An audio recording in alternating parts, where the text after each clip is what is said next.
Une digue à tout prix?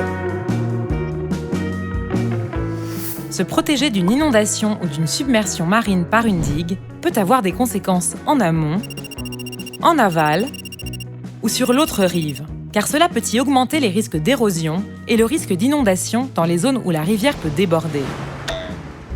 Il est donc important d'avoir une approche globale à l'échelle du territoire.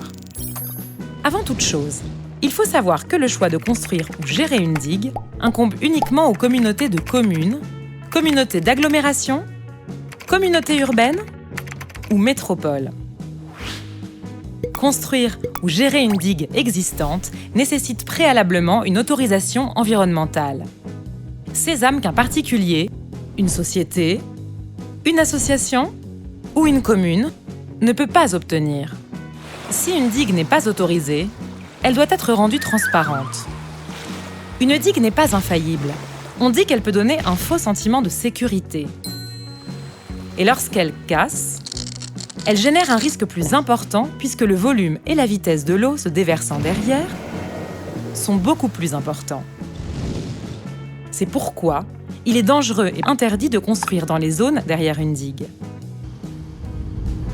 De plus, selon sa construction et son état, la digue ne résiste pas toujours à une hauteur d'eau correspondant à son niveau le plus haut, appelée crête de digue.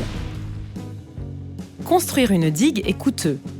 Il faut également la surveiller et l'entretenir, ce qui est également onéreux. Ces frais sont à la charge de son gestionnaire qui peut, s'il le souhaite, lever une taxe auprès de l'ensemble de ses administrés. La taxe GEMAPI, Gestion des milieux aquatiques et prévention des inondations. Cette taxe est prélevée sur les taxes foncières bâties et non bâties et la cotisation foncière des entreprises. La digue peut être une solution pour les secteurs les plus urbanisés. Mais d'autres solutions existent. L'évacuation de la population en cas de risques imminents, la création de champs d'expansion de crues ou la relocalisation des maisons les plus exposées.